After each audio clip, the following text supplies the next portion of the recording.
Então, hoje é 16 de setembro de 2011. Estamos num domingo na Igreja Nossa Senhora do Brasil.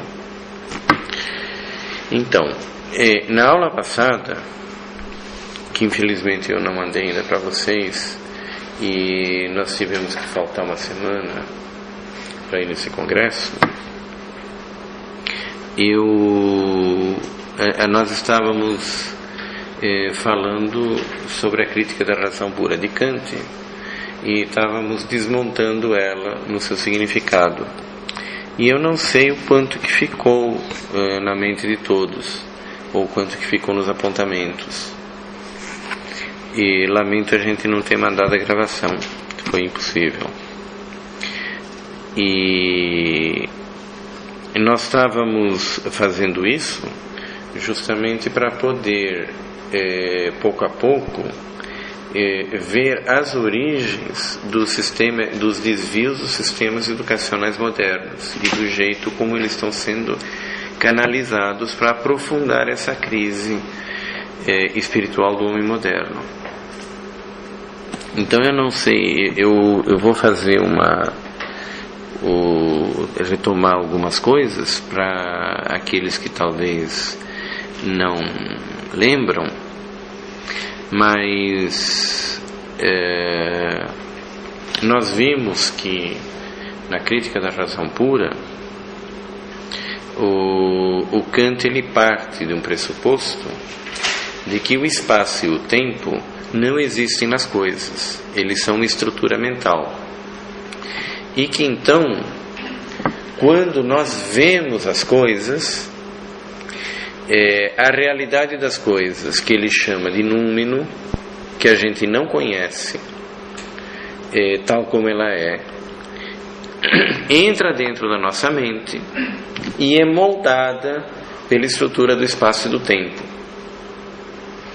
E ao ser moldada pela estrutura do espaço e do tempo, aquele númeno, que é o jeito como o modo como ele chama a realidade externa, se torna fenômeno. Então o fenômeno são as coisas tais como a gente as percebe.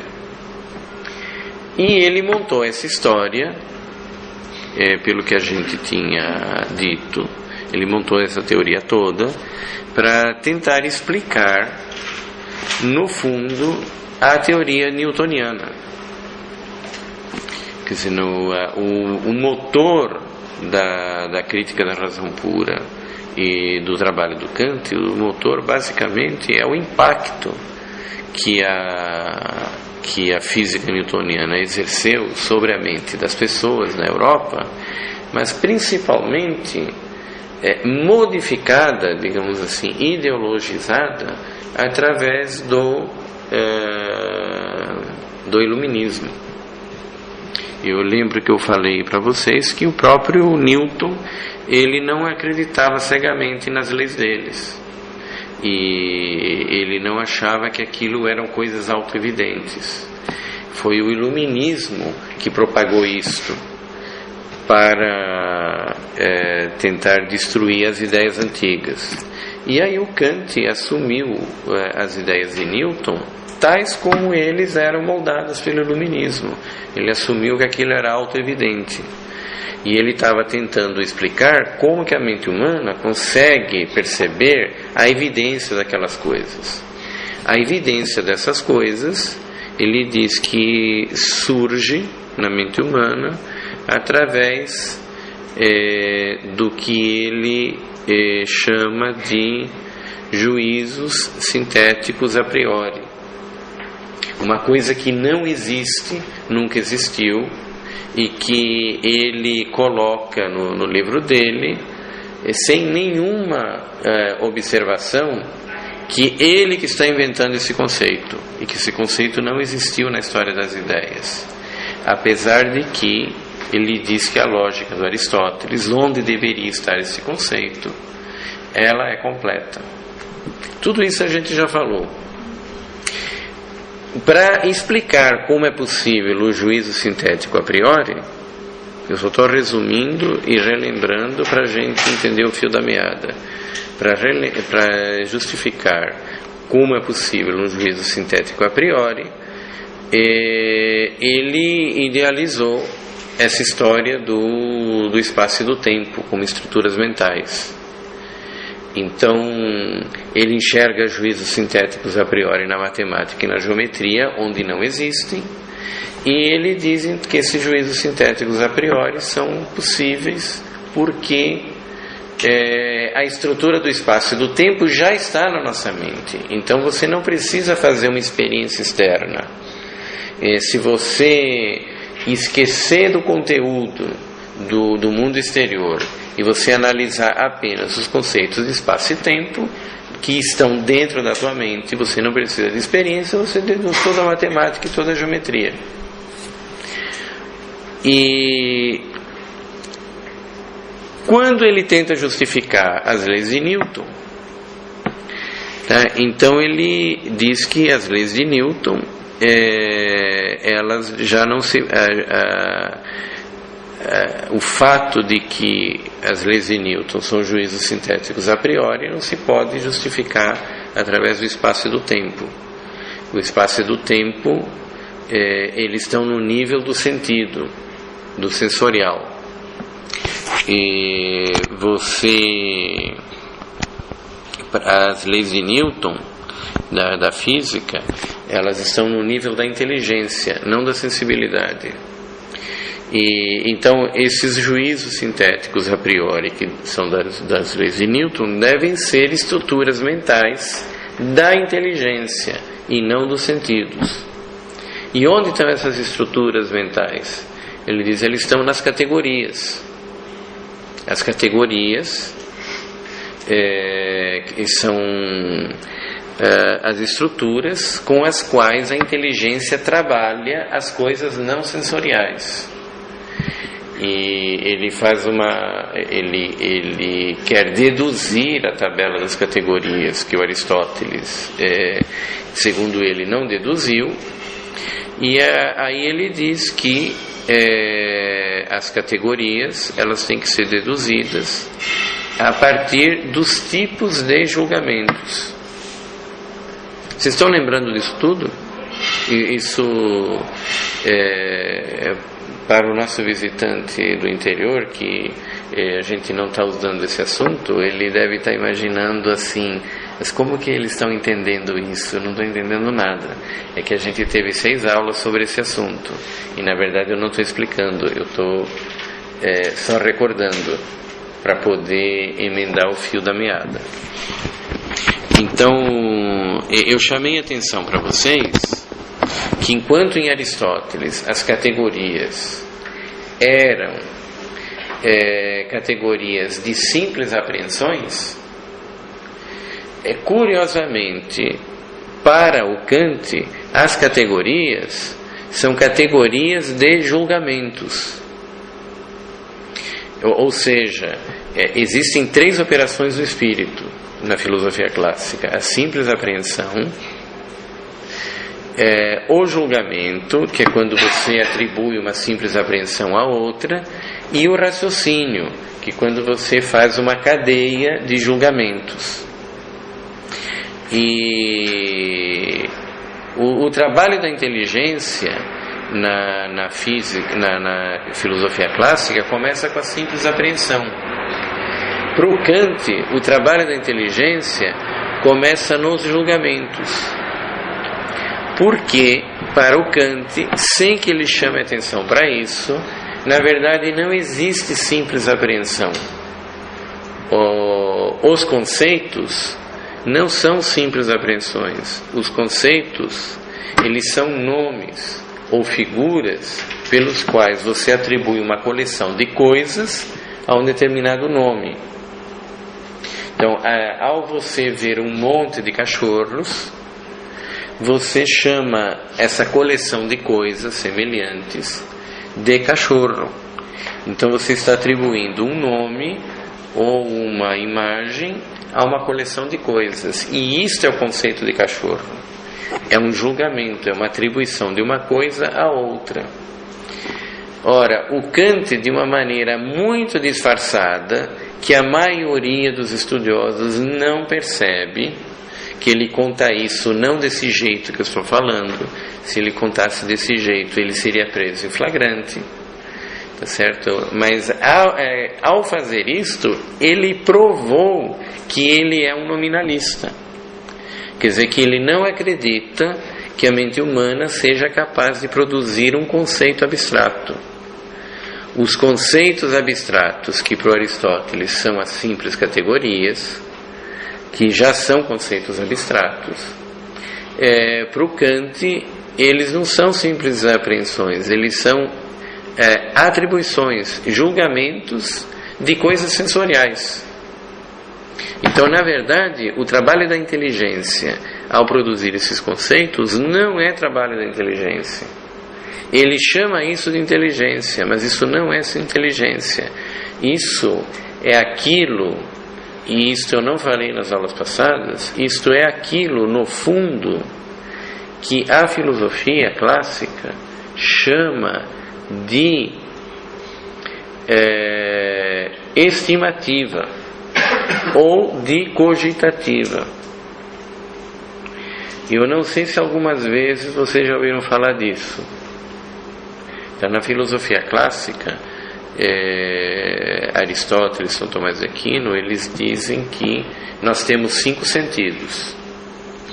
Esses 5 sentidos recebem dados externos. O resultado da apreensão dos 5 sentidos, ele é canalizado para um sentido comum, que harmoniza o trabalho desses 5 sentidos.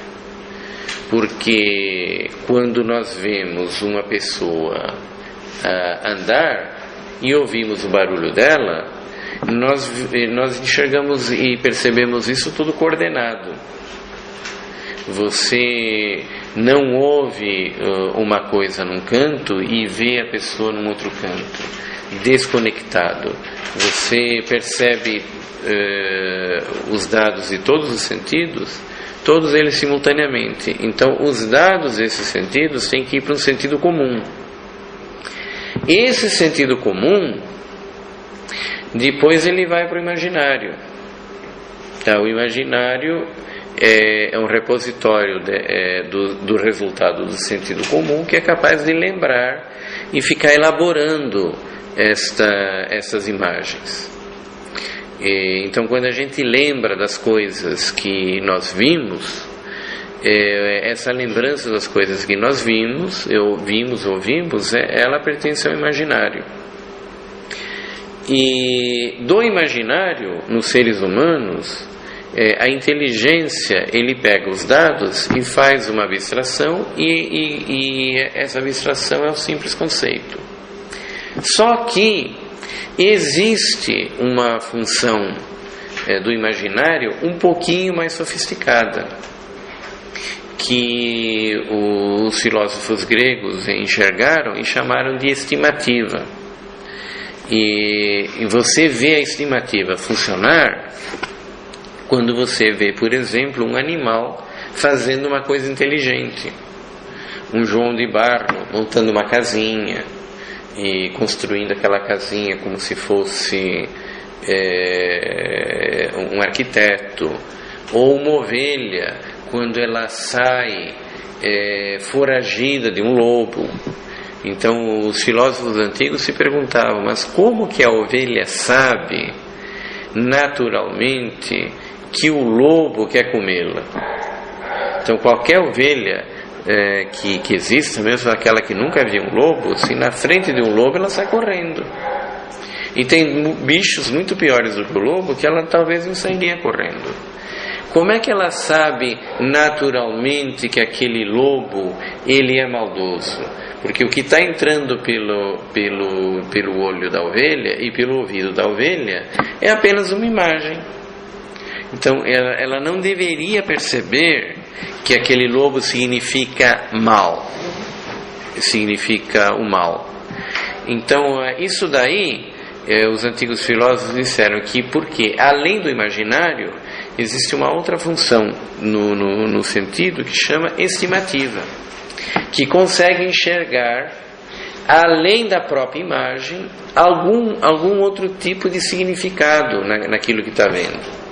Então, como é que João de Barro vê uma palha, ou sabe lá o quê, e ele sabe que ele, pegando aquilo lá no pântano, levando para a árvore, ele vai montando um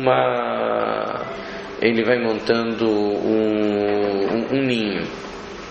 Quer dizer, evidentemente tem alguma coisa que sabe. E essa coisa que sabe nele, como é que faz isso? Não é nem o olho, nem o ouvido, nem o sentido comum que junta essas coisas, e nem a própria imaginação. Tem alguma outra coisa lá dentro que pega os dados dos sentidos e faz ele coordenar e faz ele perceber que aquela palha pode ser encaixada num outro lugar. E isso não é inteligência. Isso daí é o próprio imaginar, é uma própria função do sentido que é capaz de compreender as funções do que deve ser feito. E tanto Aristóteles como São Tomás de Aquino dizem que essa estimativa também existe no homem. E essa estimativa no homem chama-se cogitativa. Por quê?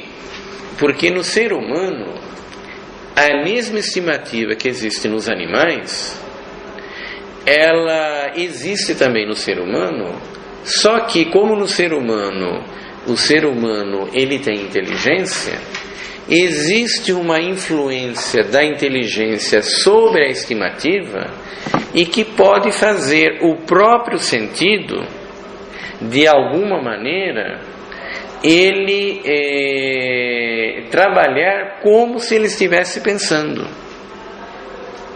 Quer dizer, ele não ultrapassa o nível do sensorial.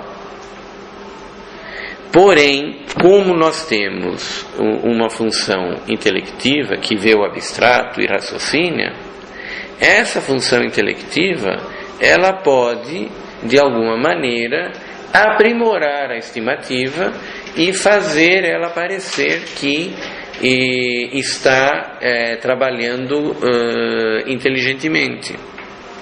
Então, por exemplo, muitas vezes é assim que a gente guia um carro. A gente guia um carro de uma maneira inteligente, mas de um modo que frequentemente você não consegue pensar, mas você faz uma coisa inteligente. É assim que muitas vezes você está pensando em outro assunto, você quer ligar para uma pessoa, aí de repente vem um assunto muito complicado para você pensar.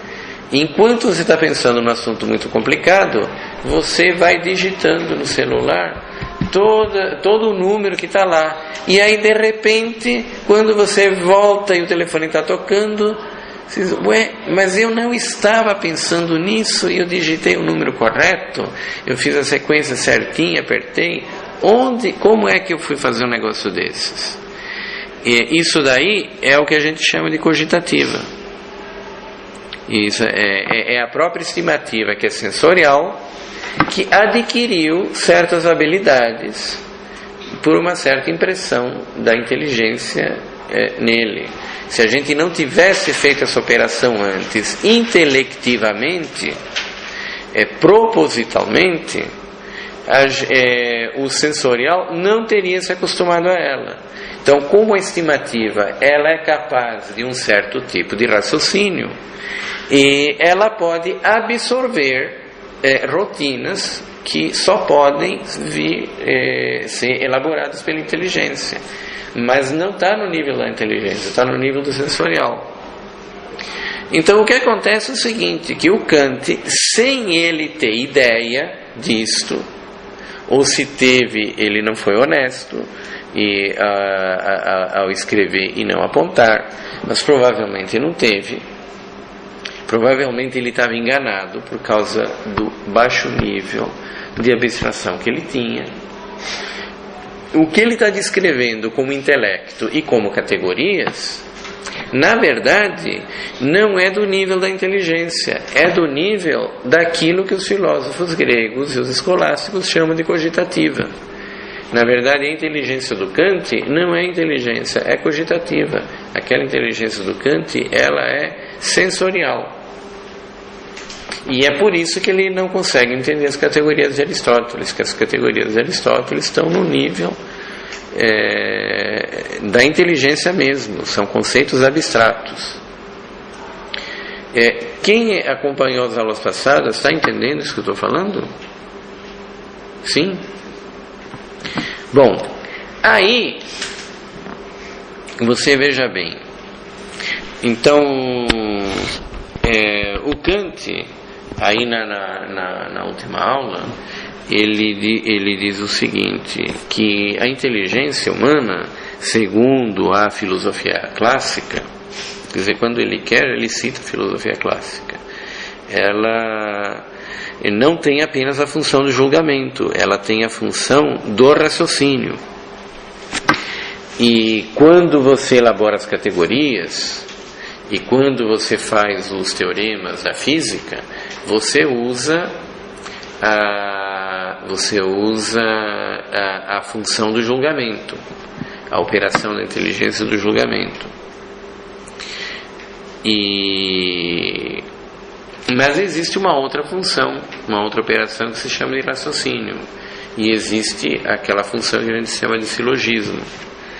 E normalmente num silogismo a gente pega uma premissa maior que é bastante genérica, e a gente pega uma menor que é uma particular daquela maior e enquadra ela na maior.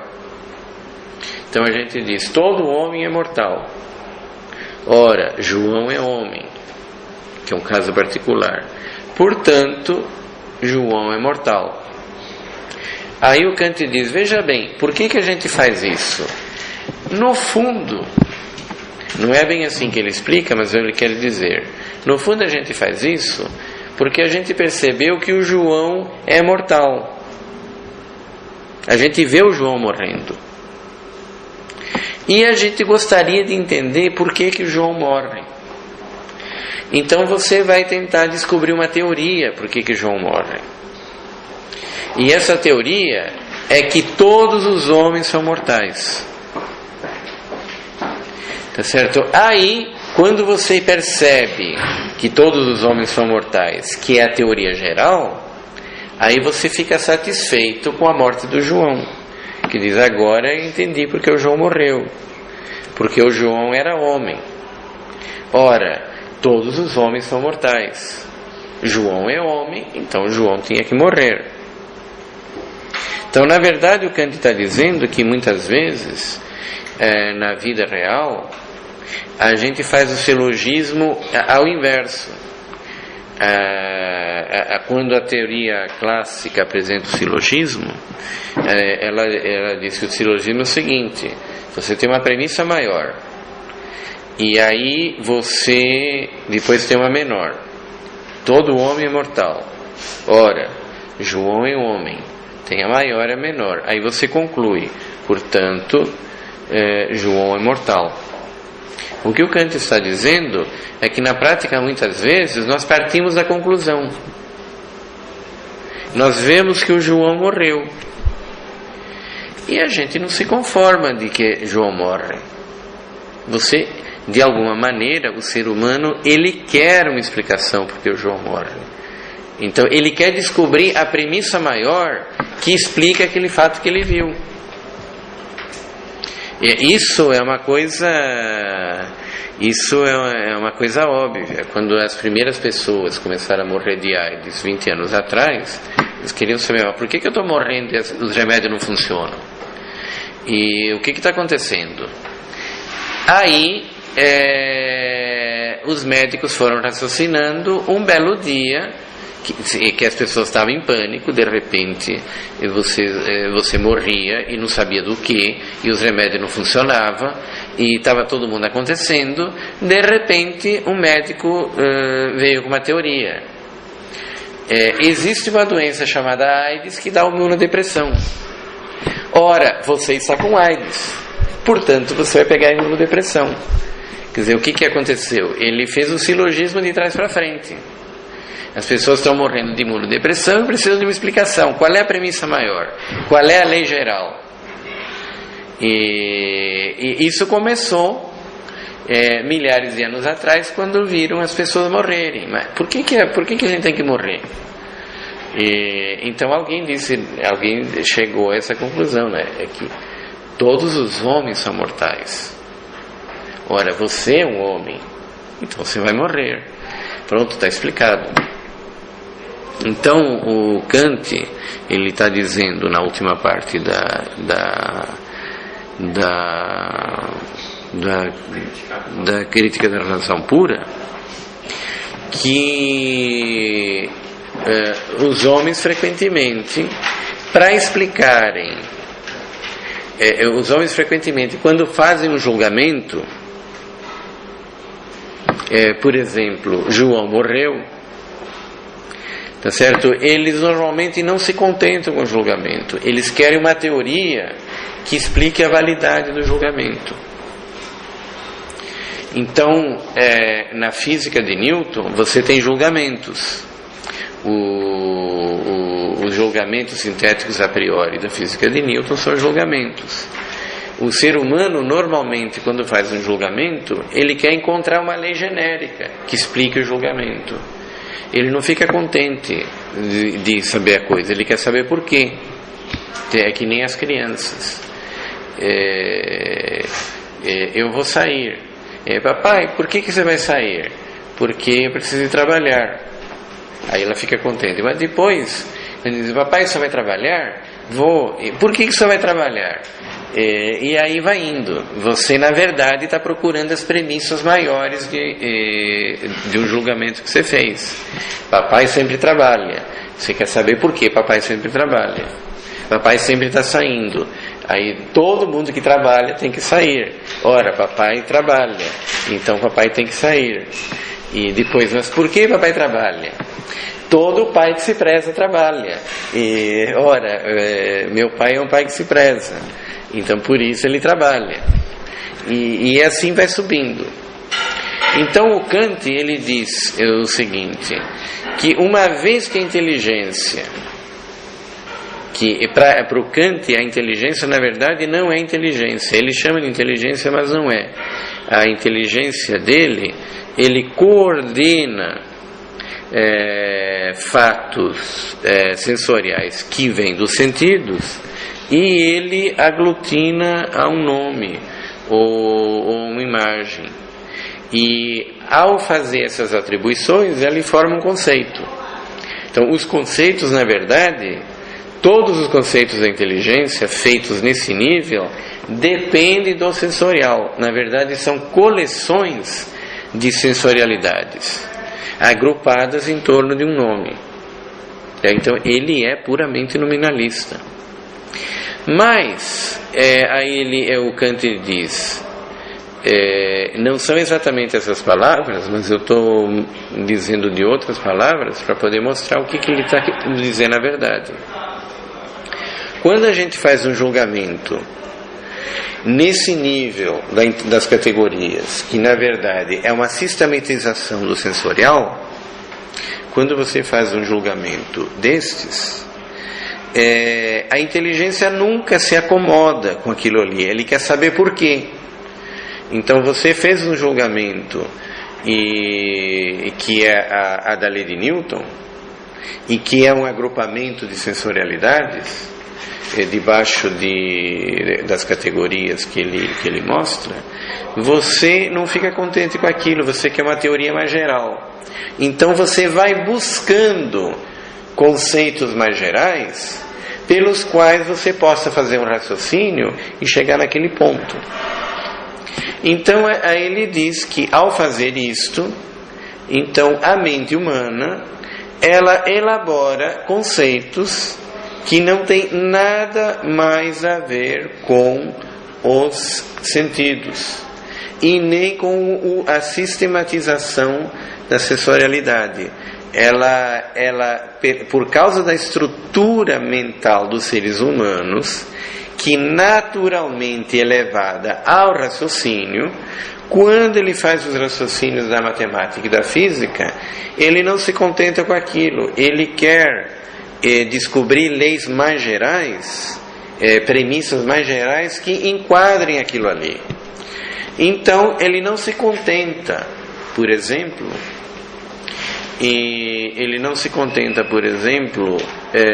com a ideia que é o que você vê, segundo Kant, na alma humana, que você faz um julgamento de um conceito, de uma coisa atribuindo a outra, e você tem que pressupor que existe um mecanismo que junte um conceito passado com um conceito presente, para você ter a ideia de que aquelas duas ideias, aqueles dois conceitos que estavam separados, eles pertencem à mesma pessoa, que é o que ele chama do eu penso. Vocês lembram disso? E você não se conforma e que existe um eu penso, que quando você junta dois conceitos, você percebe que são dois conceitos da mesma pessoa. Então a mente humana, ele diz, mas como é que pode? De onde que veio esse eu penso? Aí ele cria a ideia de uma alma, que existe uma alma, uma estrutura, que seria uma alma, uma psicologia humana, que agrupa tudo aquilo. E ela também não se conforma em ver as leis de Newton funcionar. E ela acaba criando a ideia de cosmos, de universo, que ninguém nunca viu, porque a gente não vê o universo como um todo, a gente vê sempre uma parte do universo. Mesmo os astrônomos não conseguem enxergar todo o universo, ninguém consegue ver os limites do universo, mas as pessoas têm uma ideia de que existe um universo, que essa ideia a gente monta porque a gente precisa de uma premissa ampla que enquadre as premissas menores que a gente realmente vê. E a gente depois inventa a ideia de Deus para explicar que tudo isso teve alguma origem, tem alguma lógica. E então a gente usa a ideia de Deus como uma premissa para você tornar coerente todas as coisas. Então ele diz, a ideia de alma, a ideia de universo e a ideia de Deus, elas não são fantasiosas. As mentes humanas, elas são obrigadas a enxergar isto, porque é a própria estrutura raciocinante da mente humana que exige encontrar as premissas maiores para explicar as menores. Só que isso está sendo feito diferente do modo como a inteligência agrupa as coisas sensoriais. As coisas sensoriais, elas vêm do mundo real. E ao você categorizar as coisas reais em categorias e poder fazer a ciência da física, você está agrupando em conceitos, que são conceitos nominalistas, mas conceitos que realmente existem, de coisas que realmente tem. Agora, quando a partir disso você procura encontrar premissas maiores para você justificar coisas que você vê, essas premissas maiores não partem de nenhuma realidade, são construções gratuitas, ainda que forçadas, ainda que obrigatórias, da inteligência. Então, na verdade, a ideia de alma, a ideia de Deus, a ideia de universo, elas não têm sentido nenhum. Agora, o que ele diz é que não dá para saber se elas são reais ou não. Não, ele diz que são ideias totalmente gratuitas. O que não dá para saber o que é real são as coisas que vêm do mundo externo. Você sabe que existe, mas não sabe como é que é. O Luiz Cláudio foi lá em Brasília e ele contou a história, mas você não sabe se foi desse jeito. Você sabe lá onde está Brasília. O número você sabe que existe, mas não sabe como é que é. Agora, Deus, o cosmos e a alma, nem isso é. É uma invenção. Mas qual que é a fronteira do número? Por que ele deve ser concreto? Como? Qual que seria a fronteira do número? Por que ele tem que ser concreto? Porque o Kant falou. Não, é porque o número ele vem de fora. O número ele vem de fora, ele existe porque ele vem de fora. Agora, essas ideias não vêm de fora. Segundo Kant, a alma, Deus e o cosmos não vem de fora, é uma construção interna. Ele está sendo materialista. Como? Ele está sendo materialista nisso. Claro, ele está sendo materialista. Todo nominalista tem que ser materialista. Mas onde é que está o problema disso? O próprio São Tomás de Aquino diria: é óbvio, você partindo dessas premissas, você só pode chegar nesse ponto. Porque racionalmente você só pode deduzir que Deus existe através do postulado, através do princípio de que tudo que é movido por outro. Mas esse princípio você só pode deduzi-lo a partir do conceito de ser. Quando você diz que o ser existe e o ser se move, você é obrigado, para explicar o movimento, a postular que o ser ele se divide em ato e potência, e que o movimento é a simultaneidade do ato e potência num corpo extenso. E daí é que você deduz que tudo que é movido por outro. E daí é que você deduz que Deus existe. E não existe nenhuma outra maneira racional de você provar que Deus existe. Você pode provar que Deus existe quando você estiver no céu e ver Ele face a face. Deus não sabe que Ele existe por causa dessa prova. Ele está acima disto. Mas para a mente humana pura e crua no estado natural, a única maneira de provar que Deus existe é através de admitir o conceito de ser. Quando você entende o que é ser, você entende que o ser tem que se dividir em ato e potência, ou então ele não se move, que é o segundo postulado. E se o movimento é a passagem da potência ao ato, essa passagem tem que ser produzida por um ente em ato externo. E, portanto, tudo que é movido tem que ser movido por outro. E como isso não pode ir até o infinito, daí você prova que Deus existe. Eu chamo a atenção que na quinta-feira a gente discutiu nas aulas de metafísica que na Suma Teológica tem 5 vias para deduzir a existência de Deus. E isso que eu estou contando aqui através do movimento é apenas a primeira via. Ele diz que existe 5 maneiras de deduzir a existência de Deus: pelo movimento, pela causalidade, pela contingência, pelos graus do ser e pela ordem do cosmos. Isso está explicado naquela apostila que é a vida, com todos os detalhes. Mas justamente naquela apostila que é a vida, a gente mostra que a segunda via da causalidade, a terceira da contingência, a quarta dos graus do ser e a quinta da ordem do cosmos, elas derivam da primeira, elas têm a primeira embutida. São modos mais sofisticados de você incluir a primeira. E são modos mais sofisticados de você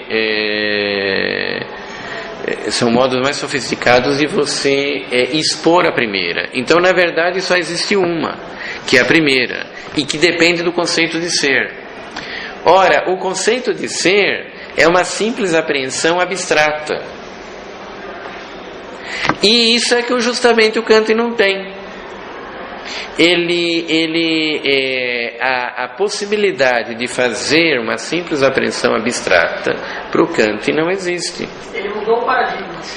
Então, se não existe esse conceito, porque para ele a inteligência não trabalha com simples apreensões, ela trabalha já com julgamentos como ponto de partida, e esses julgamentos estão todos no nível sensorial, apesar de ele chamar isto de inteligência. Então é impossível ele enxergar apenas pela força natural da razão que Deus existe.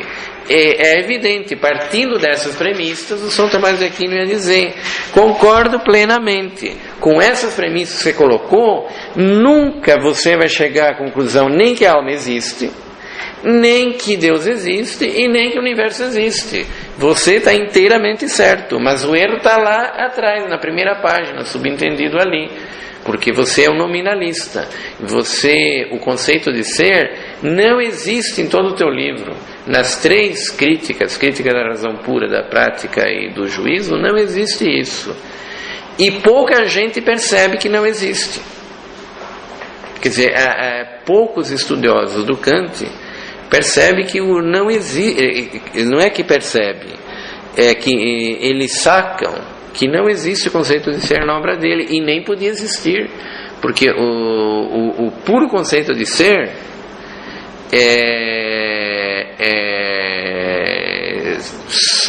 só pode ser entendido abandonando o nominalismo. Então, o efeito que isso tem, porém, nos leitores que não percebem essa falha é simplesmente arrasador. Quer dizer, as pessoas que iam lendo a obra do Kant, meu Deus, agora estou entendendo como a igreja me enrolou a vida inteira, provando que Deus existe, que existe a alma, que existe o universo, que existem essas coisas. Então isso é tudo ficção. É tudo impossível. E no fim do livro dele ele diz: e agora, exatamente por causa disso, eu estou provando que a metafísica é impossível. Sempre foi e sempre será.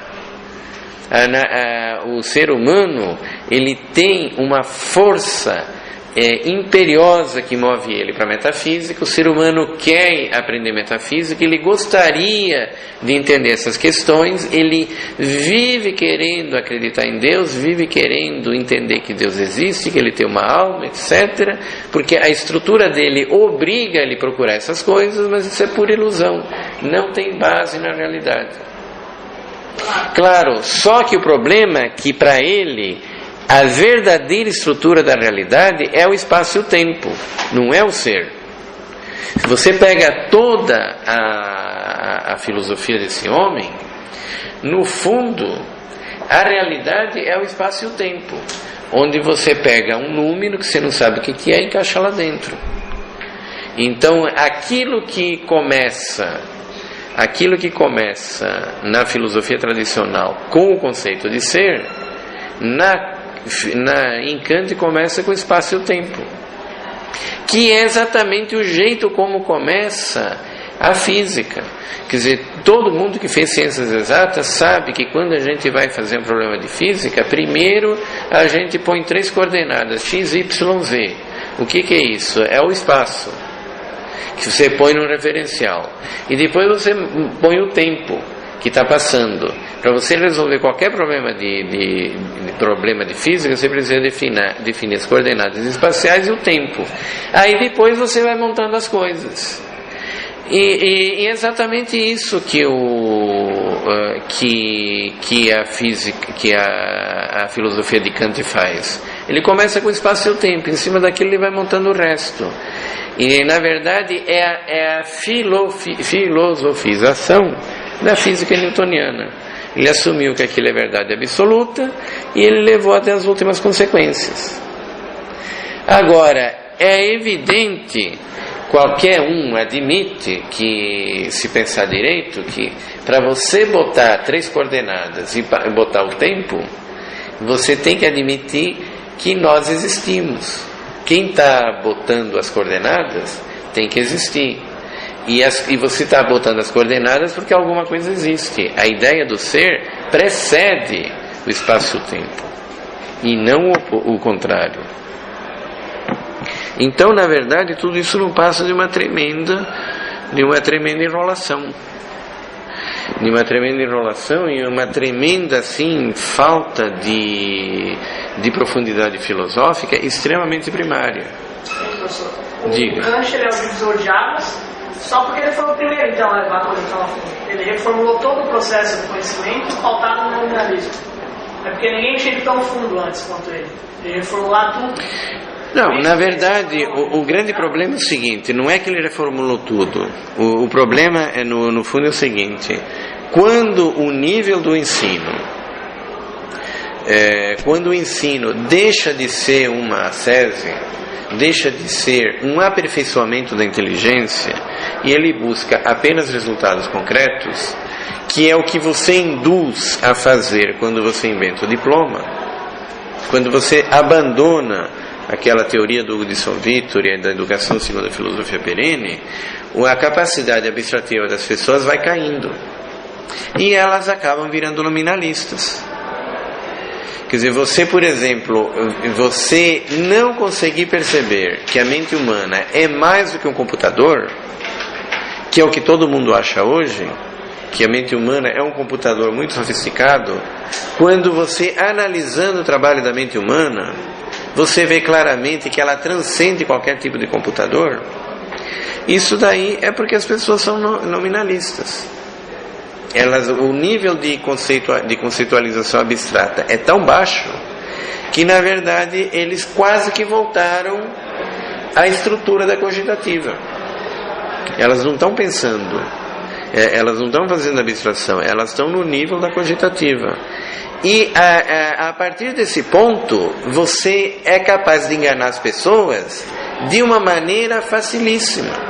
O Kant é a primeira prova. Ele enganou todo mundo, porque no mesmo nível que ele estavam os leitores deles. Quando você chega nesse ponto, você é vítima de qualquer tipo de ideologia. E o Kant foi o primeiro.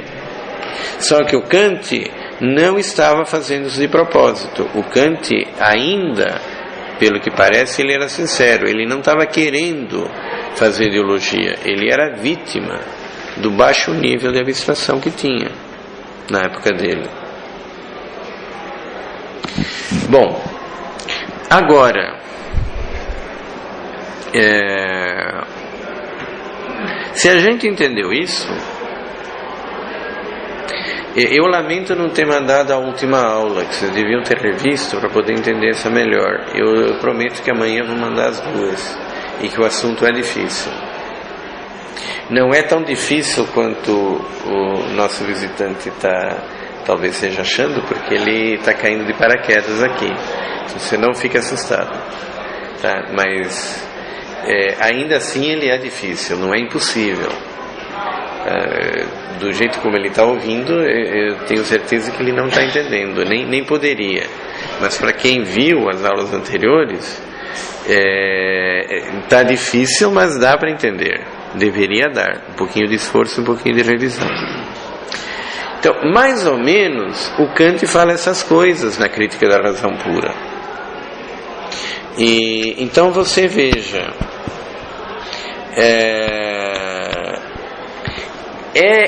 isto dá uma ideia de ser humano extremamente horrível.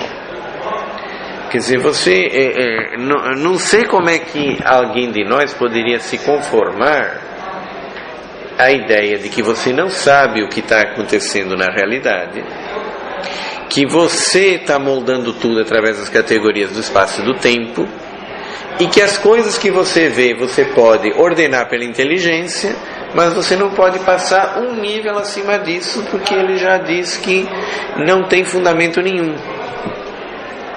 Não tem fundamento nenhum na realidade, é puramente gratuito. O grande problema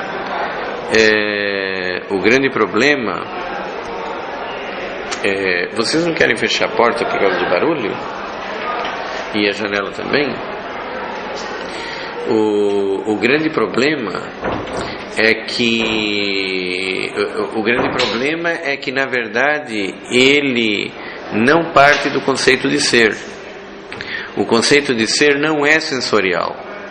O conceito de ser é inteligível. O conceito de ser é o ponto a partir do qual a inteligência funciona e faz uma simples abstração.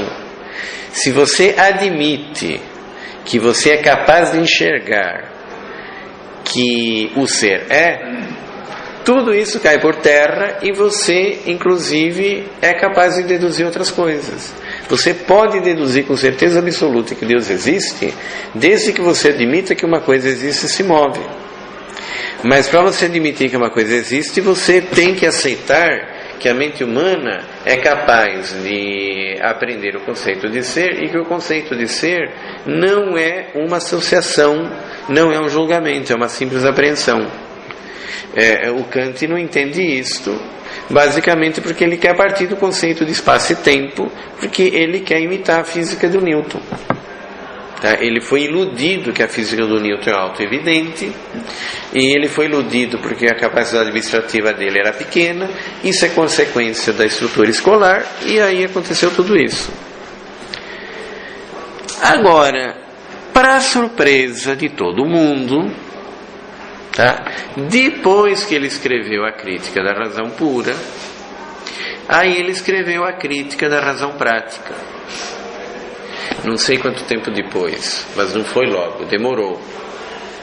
E depois da Crítica da Razão Prática, ele escreveu também a Crítica do Julgamento. São 3 críticas. Na Crítica da Razão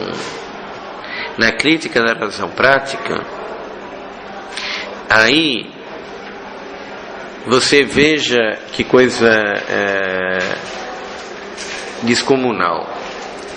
Isso tudo a gente tem que meditar bastante e tem que fazer um esforço para a gente entender e desmanchar isso, porque na verdade todos os erros das épocas modernas, ditadura, Guerra Fria, cultura da morte, etc., na verdade é a consequência desse estado de coisas. E que se a gente aprende a desmontar desde o início, fica fácil de desmontar o resto. E é justamente isso que a gente precisa. Quando a gente assessora as pessoas que estão na vida prática e explica para elas essas coisas, na verdade isso pressupõe que a gente teve um treinamento na verdadeira filosofia, e que a gente consegue entender como essas coisas iniciaram desde o princípio. Então é muito importante, principalmente para a gente entender os princípios da pedagogia. Eu garanto para vocês que em algumas aulas isso vai ficar evidente, que a gente reflita claramente sobre essas coisas. Na Crítica da Razão Prática, que não é a razão pura, por que a Crítica da Razão Pura chama Crítica da Razão Pura? Porque o Kant, ele diz que existem 3 funções da inteligência humana. Existe o sentido, que trabalha com espaço e o tempo. Existe a inteligência, que trabalha com as categorias. E a razão, que trabalha com as ideias. O sentido trabalha com espaço e o tempo. O sentido trabalha com o espaço e o tempo, ele molda o número dentro do espaço e do tempo. Daí vem a matemática e a geometria. Os dados moldados pelo sentido em espaço e o tempo vão para a inteligência, e ela faz julgamentos. Desses julgamentos surgem conceitos, que são associações de palavras e nomes a uma coleção de objetos postos pelos sentidos. E daí nasce a física. E a razão é quando, dos dados da física, que são ainda sensoriais, mas categorizados, você tenta encontrar, através do raciocínio, as premissas maiores, e que seriam as ideias: a ideia de Deus, a ideia da alma e a ideia do cosmos, principalmente. Então a razão é essa última função. Então o livro chama Crítica da Razão Pura porque, em última análise, ele quer criticar a validade da metafísica. É da razão e das ideias que surge a metafísica. Então ele quer criticar e mostrar que não tem fundamento. Toda metafísica que trata com esses conceitos que deveriam ser mais abstratos, que na verdade para ele são as premissas maiores dos julgamentos que a inteligência faz, ela carece totalmente de realidade. São puras estruturas mentais, certo? O espaço e o tempo são estruturas mentais, mas elas moldam o número, então tem fundamento na realidade. As categorias da inteligência, elas associam e combinam em julgamentos os dados moldados pelo tempo e espaço, mas que vem do número. Então aquilo ainda tem fundamento na realidade. Agora, quando você gratuitamente tenta encontrar premissas maiores para estas coisas que foram categorizadas pela inteligência, aquilo já não tem realidade nenhuma. Aquilo são hipóteses que, pela estrutura da mente, você tenta fazer em cima de coisas que estão trabalhadas pela inteligência, não são reais. Está claro isso? Sim.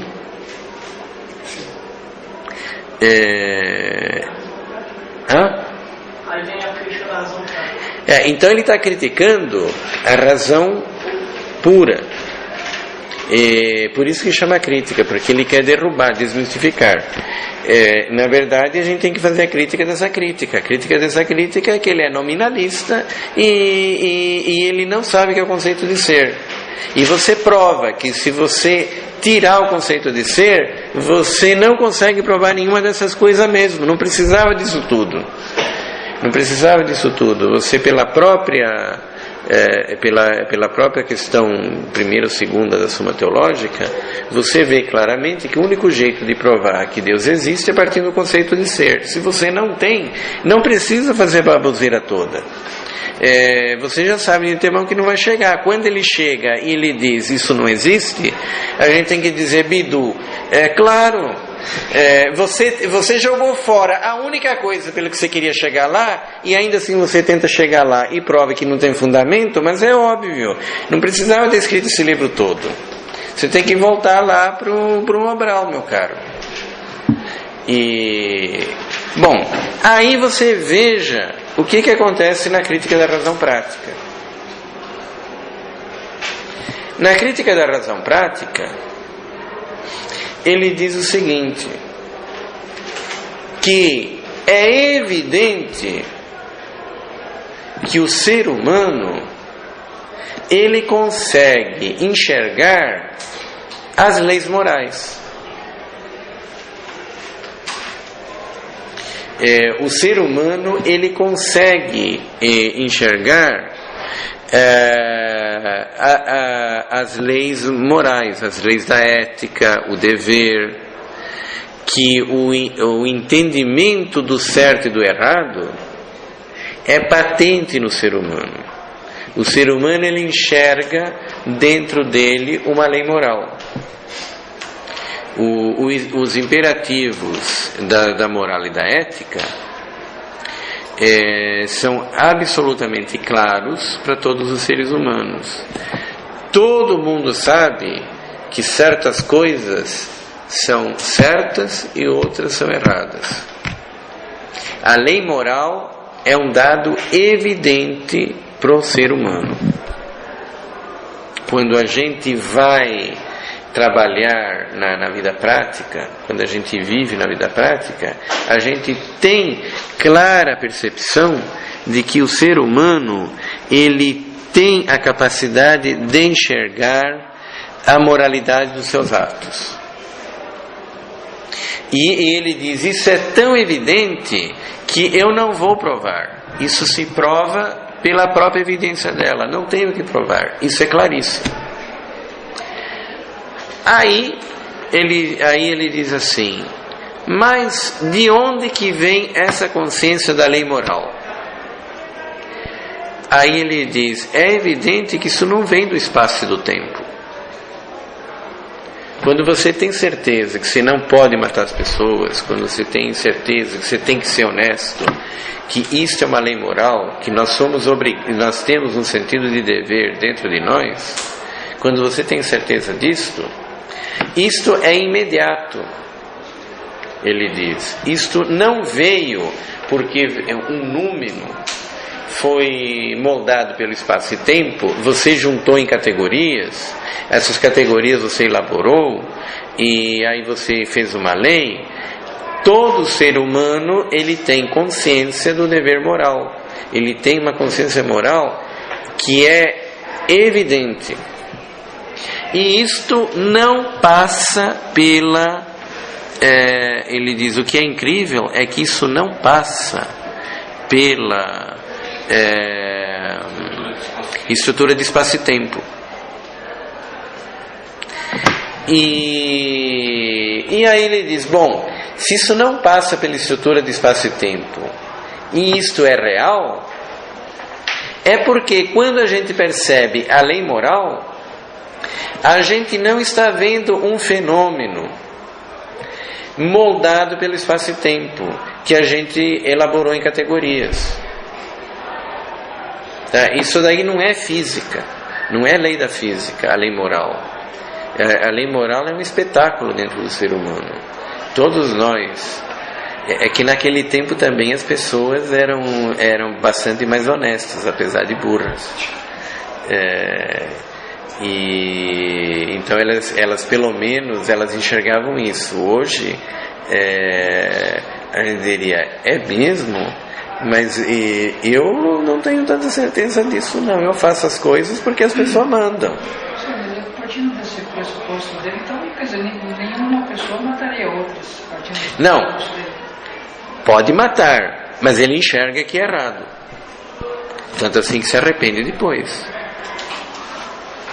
Não, pode matar sim, ele enxerga a lei moral, mas não que a lei moral é obrigatória, mas que você enxerga que existe uma lei moral no ser humano e que isso é natural nele. Ele diz, isso é tão evidente que eu não vou provar e não vou discutir, e não tem como provar, porque isso é imediato, não existe como provar, isso é um fato.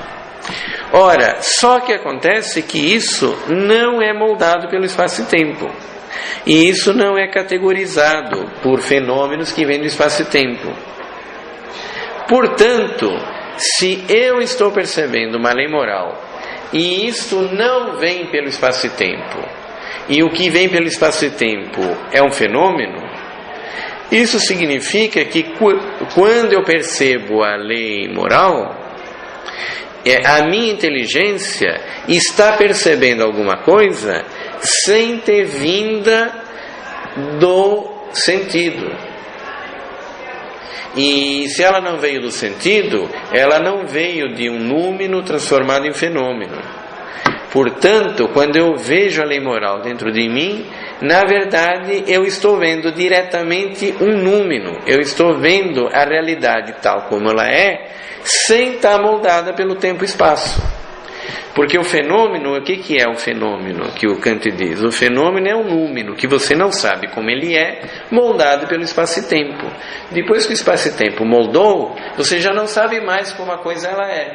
O que você está vendo é um fenômeno. Ela já não é mais ela tal como ela é. O espaço e o tempo transformou aquilo ali. E quando a inteligência elabora aquilo, ela, na verdade, ela está elaborando o fenômeno através de julgamentos.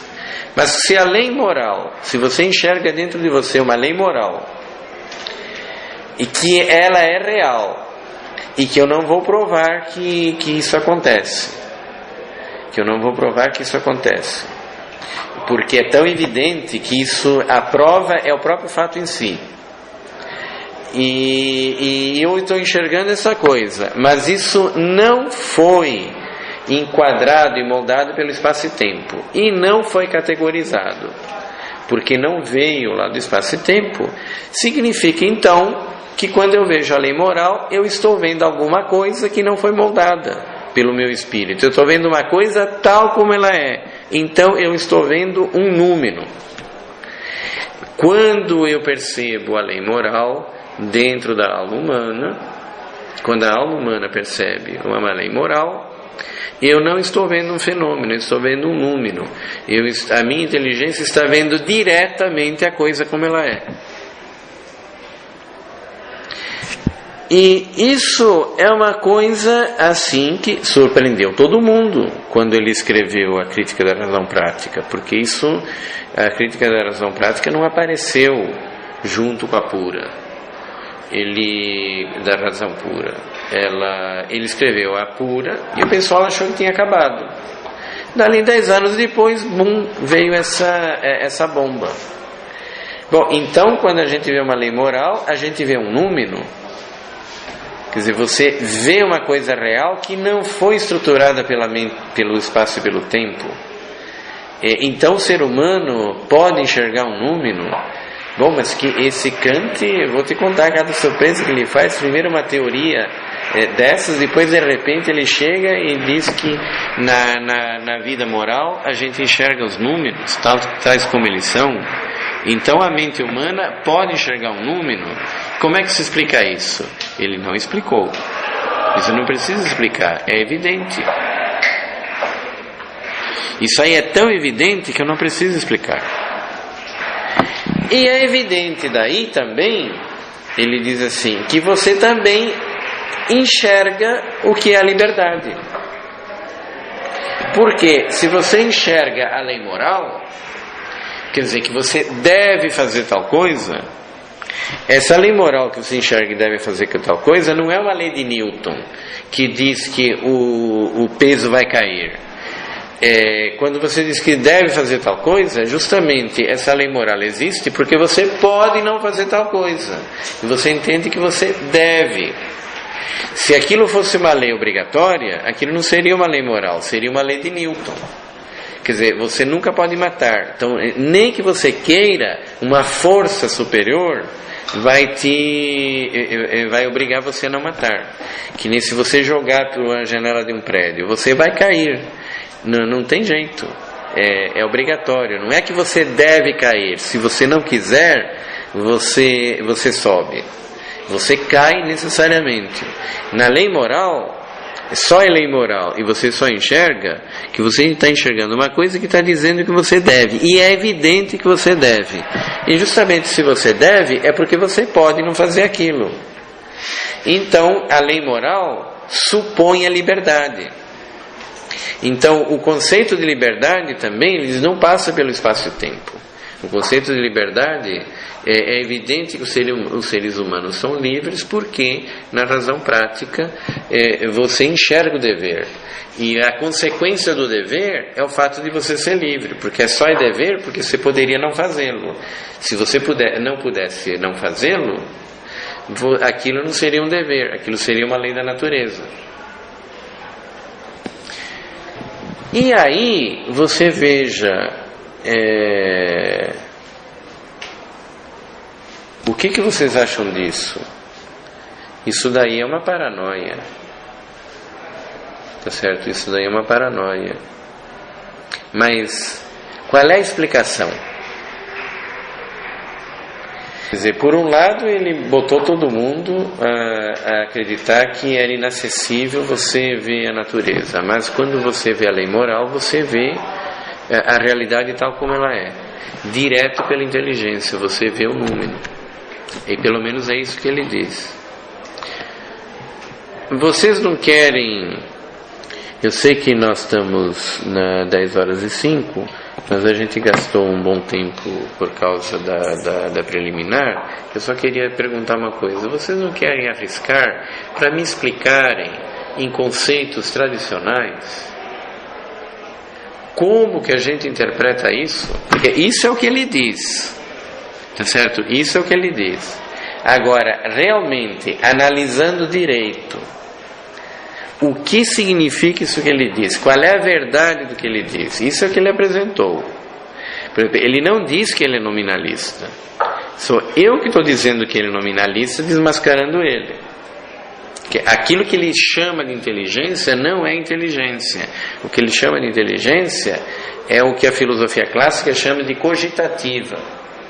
Tá certo? É o trabalho do sensorial que adquiriu rotinas da inteligência, incorporou rotinas próprias da inteligência. Então, isso eu estou falando.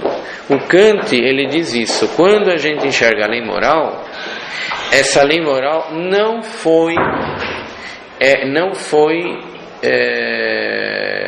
moldada pelo espaço e tempo.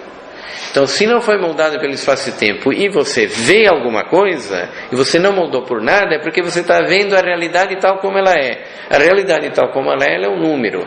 No campo moral, a inteligência é capaz de ver um número. Aí eu te pergunto, mas então se a inteligência é capaz de ver um número no campo moral, por que ela não via nos outros campos?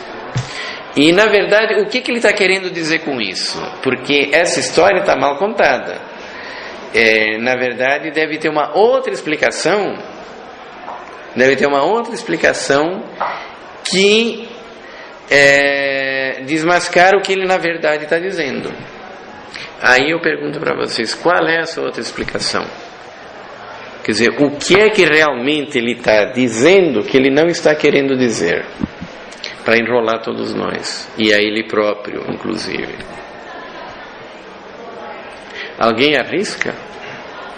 Você está falando do Kant, né? Estou falando do Kant. Tudo isso é Kant, mas a gente está, digamos assim, desmascarando ele, porque na sequência dele vieram outros pensadores que acabaram moldando o sistema educacional moderno e que dependem dele. Então a gente tem que desmascarar ele para entender o que foi que aconteceu. Mas eu estou querendo que vocês desmascarem ele agora. O que significa essa história? Para começo de conversa é bem paradoxal. E ele veio com isso 1 década depois de ter escrito a outra. Ele não avisou nada. De repente veio lá assinado pelo mesmo fulano. E o pessoal diz, não acredito. Quer dizer então que em todos os campos a inteligência humana não vai além do número. Ele não enxerga o que é alma. Ele não enxerga, a alma é puramente fantasia. É uma construção do nada. E não enxerga o cosmos, não enxerga Deus. Tudo isso é uma fantasia. Mas a lei moral não é uma fantasia. A lei moral é evidente que todo mundo enxerga. E é evidente que não foi moldado pelo tempo e espaço. O conceito de Deus não. O conceito de Deus o que é? Você moldou a realidade pelo tempo e espaço, você construiu umas categorias associando conceitos e nomes, e aí depois, para você tentar explicar aquela estrutura por uma premissa maior, você inventa conceitos que não existem. Mas quando você vê a lei moral, é direto. Não é conceito nenhum. Você percebe que certas coisas são erradas e que aquilo é um imperativo moral. E é evidente que aquilo ali não foi moldado pelo tempo e espaço, não foi categorizado. Então, se não foi moldado por nada e você está vendo a lei moral, você está vendo alguma coisa que existe e não foi moldado. Então, se não foi moldado e existe, é porque aquilo é a realidade tal como ela é. No campo moral, você enxerga o número. Nos outros campos, todos os outros campos, você não enxerga o número. E a tentativa de você entender Deus, entender a alma, entender o cosmos, é uma tentativa de você enxergar o número que é impossível, porque é uma construção da estrutura da alma em cima de coisas que são fenômenos. Na moral não. Na moral ele diz, quando você enxerga a lei moral, você está enxergando uma realidade que não foi moldada, e aquela realidade é evidente que ela é. E não é uma construção através disso. Então é um número. Então é possível a mente humana enxergar a realidade das coisas tal como ela é, mas só no campo moral. A moral é uma coisa objetiva, assim. As leis morais. Isto. É daí que vem o humanismo? É depois dele? Não sei. Aí eu não sei te dizer. Pode ser.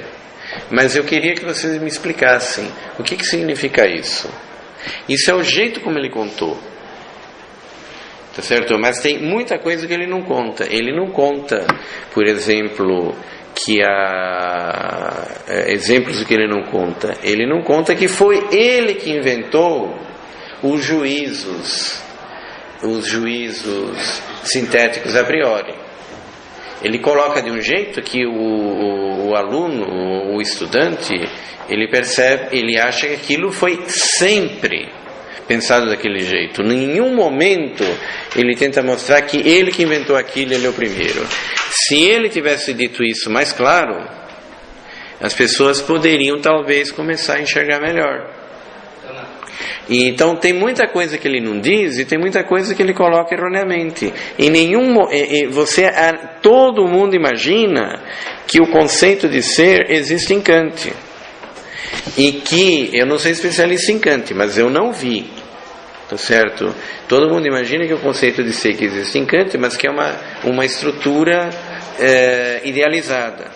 Mas o conceito de ser simplesmente não existe. Ele desconhece isso. O próprio conceito de substância nele não é o conceito de ser, é outra coisa. Então tem muita coisa que ele não fala, tem muita coisa que ele fala errôneo, e você tem que, ao você ver essas coisas, você tem que saber não ser enganado. Tem que chegar e conseguir ver, de um ponto de vista mais elevado, o que realmente ele está dizendo. Então a pergunta, o que ele realmente está dizendo? É estranho que ele tenha mantido a moral, né? Porque era mais fácil ele relativizar ela, não é? Pela tendência dele. Não, ele não é tendência, ele está seguindo a lógica imperturbável do seu nominalismo. Mantendo a moral como algo objetivo? Não deveria ser relativa, segundo o nominalismo? Cada um usaria de um modo, ou poderia coletar de um modo diferente? Nos detalhes sim, mas os princípios básicos da moral, que existe um dever, que existe uma moral, e que os homens percebem que existe uma lei moral dentro deles, depois os detalhes materiais de como aquilo se realiza é outra história. Mas nós percebemos que nós temos deveres morais. Quinta uma, o que significa essa história? À luz de tudo que a gente está falando. Eu não entendi, porque pra mim parece que ele está indo ao contrário. Parece que a tendência é que ele fosse chegar até a definição. Ele está se contradizendo, mas por quê? O que ele quer dizer de verdade? Você veja bem, quando ele disse que a inteligência faz julgamentos, ele chama aquilo de inteligência, mas a gente está mostrando que aquilo não é inteligência, certo? Então aqui pode estar acontecendo tudo. Ele pode estar inventando coisa, ele pode estar chamando uma coisa do que ela não é. Então, filosoficamente, quer dizer, se o São Tomás de Aquino tivesse vivo, tivesse ouvindo Kant falar, o que ele diria? Distinto colega, o problema que você, o erro que você está fazendo, o que você na verdade está dizendo é isto e aquilo. O que o São Tomás de Aquino diria? O que o Aristóteles diria se o Kant estivesse aqui expondo uma coisa dessas? Que quando você enxerga a lei moral, você está enxergando o número. E que você tem uma visão direta da realidade da coisa.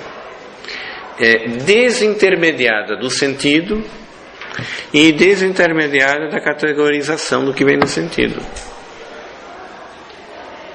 E que isto é auto-evidente, que você não precisa provar. Ele dá isto como uma coisa tão clara que existe a lei moral, que você pode provar que ela não está categorizada e não está formatada pelo espaço e tempo. Isso você pode. Agora, você não tem como discutir que você enxerga isso. É evidente que as pessoas enxergam.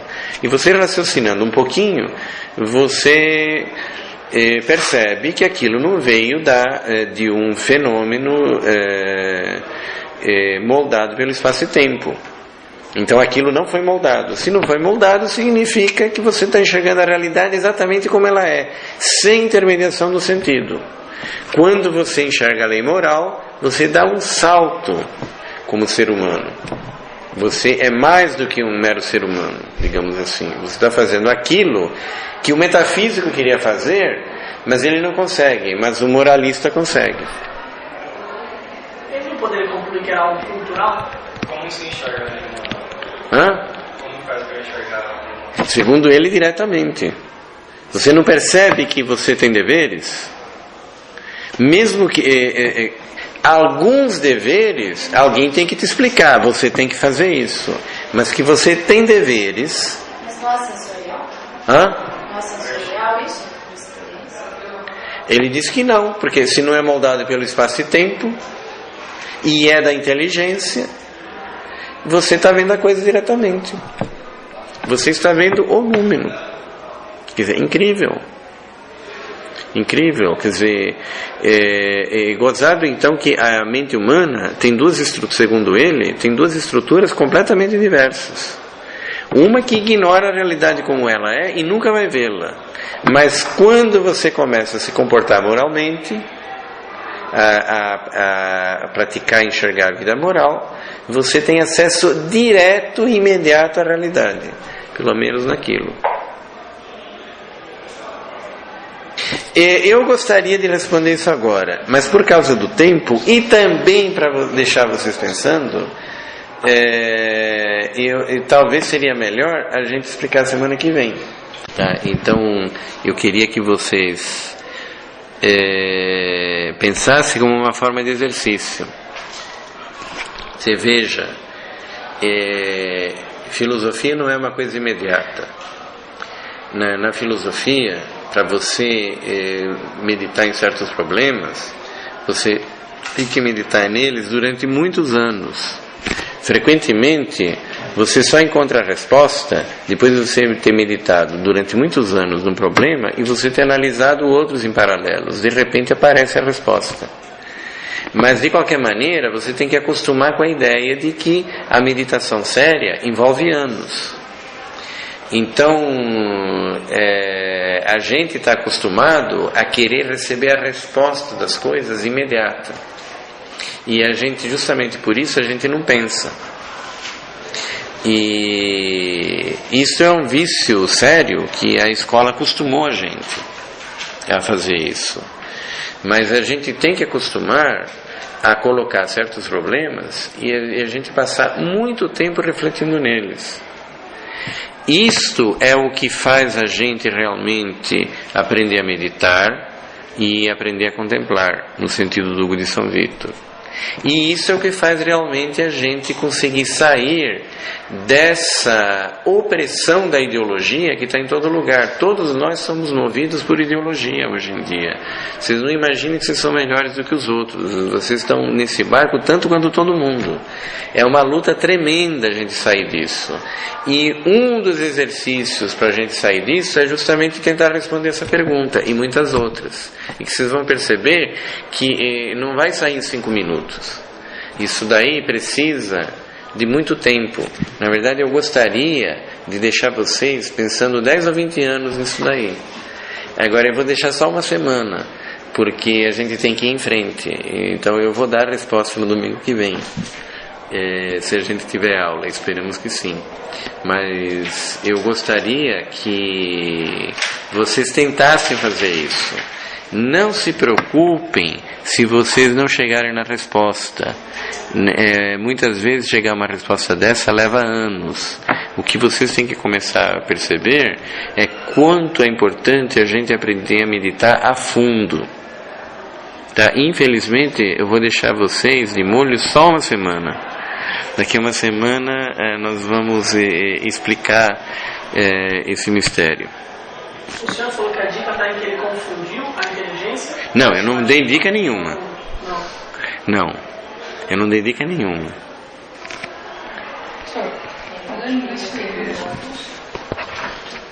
No caso dos marxistas, jogaram o Kant no lixo, porque a percepção moral dos marxistas é completamente invertida.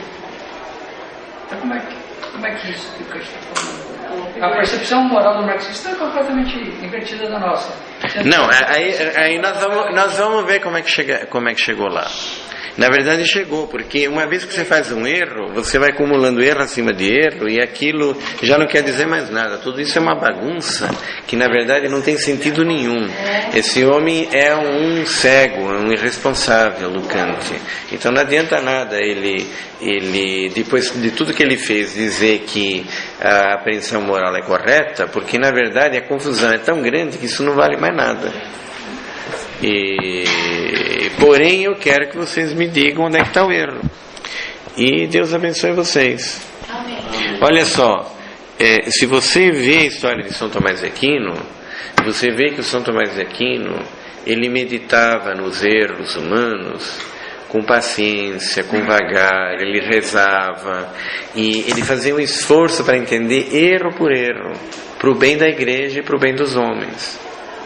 Então, na verdade, se vocês rezarem um pouquinho, vocês meditarem, pedir a Deus a ajuda para entender essas coisas, isso daí não é em vão, porque justamente os erros que estão sendo feitos hoje em dia são erros dessa mesma natureza, só que piores.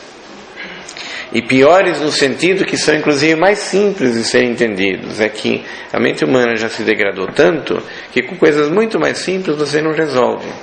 Então é muito importante para o bem da igreja e para o bem do cristianismo e para todo tipo de trabalho que a gente está fazendo, a gente aprender a meditar nessas coisas e entender exatamente onde está o erro. E quando São Tomás de Aquino, Santo Agostinho entendiam onde está o erro, era um puro de alegria. Agora eu entendi, eu peguei o boi pelo chifre, esse aqui está morto, ninguém mais vai cair nessa bobagem. Então eu gostaria que isso não fosse só em vão, quer dizer, perdeu-se isto na igreja e muito mais recentemente, perdeu-se essa vontade e esse serviço de a gente mostrar o erro para os homens. Então agora os homens inventam de propósito, com tecnologia avançada, ideologia atrás de ideologia, e não tem ninguém que analisar isso rigorosamente para mostrar isso para todo mundo. Então isso aqui é um pequeno exercício, mas na verdade é um exercício de caridade. Quando a gente desmascara a mentira, nós estamos aprendendo a desmascarar o demônio. O demônio é o pai da mentira. E isso daí que o Kant fez é uma tremenda mentira, é um sofisma. Ele mesmo foi vítima disso. Isso daqui que ele está falando é uma idiotice absurda, mas é assim que o demônio trabalha. Eu não estou dizendo que o Kant era o próprio demônio, mas a técnica do demônio é essa, é usar mentira para enganar as pessoas. Então, se a gente aprende a desfazer essas coisas, não como uma charada que a gente depois vai achar graça, então era isso. Se a gente aprende realmente com sentido de responsabilidade, entender que essa é uma das funções mais importantes da humanidade, é a função do sábio, pela contemplação da verdade, pela sistematização de todas as coisas, ele apontar para os irmãos onde que estão os erros. Vocês, por favor, façam isso de verdade. E não se importem se não chegaram à conclusão. E vocês têm que experimentar como é que se faz. Tá? Pensem mesmo, e se vocês não chegam à resposta, vai dormir com aquilo no travesseiro, no dia seguinte pede a graça do Espírito Santo. E não é errado a gente pedir a graça do Espírito Santo nisso, porque não é um mero exercício teórico. Se a gente conseguir enxergar onde está o erro nisso, nós estamos treinando para mais tarde nós mostrarmos os erros dos homens de hoje, que estão fazendo eles caírem em pecados e absurdos cada vez maiores. Então façam isso mesmo com muita seriedade, com muito amor e com espírito cristão. Façam como São Tomás de Aquino teria feito. São Tomás de Aquino, ele adoraria uma coisa dessas. Infelizmente ele já estava morto quando o Kant apareceu, mas ele era um prato cheio. É esse mesmo que eu quero. Você vai ver só. Então façam isso mesmo de verdade. A pergunta é, por que o Kant afirma que na moral a gente atinge... Não, a pergunta não é, quero que vocês me expliquem o que significa isso de verdade. Ele falou isso. Isso é verdade? Ou isso daí é um sofisma? Ou ele está trocando as palavras? Qual época que ele falou isso? Escreveu? Foi, se não me engano, um pouquinho antes da Revolução Francesa. Pois é isso que eu estou... É a consequência. É? É a consequência. Revolução Francesa. Bela moral, bela ética. A Revolução Francesa, eu acho que não teve tempo de incorporar essas ideias. Essas ideias foram incorporadas à humanidade depois. Deveriam estar vindo, né? Eu não lembro de cor qual é a data eu acho que a crítica da razão pura deve ter vindo uma década mais ou menos, uma década e meia antes da Revolução Francesa, e a da razão prática deve ter vindo na véspera. A gente depois pode ver. É na mesma época. Deve ter vindo a razão prática e logo em seguida estourou a Revolução Francesa. Essa moral é absurda, em todo sentido. Qual que é a moral? Qual que é o bem? Qual que é o mal? Cada um tem o seu.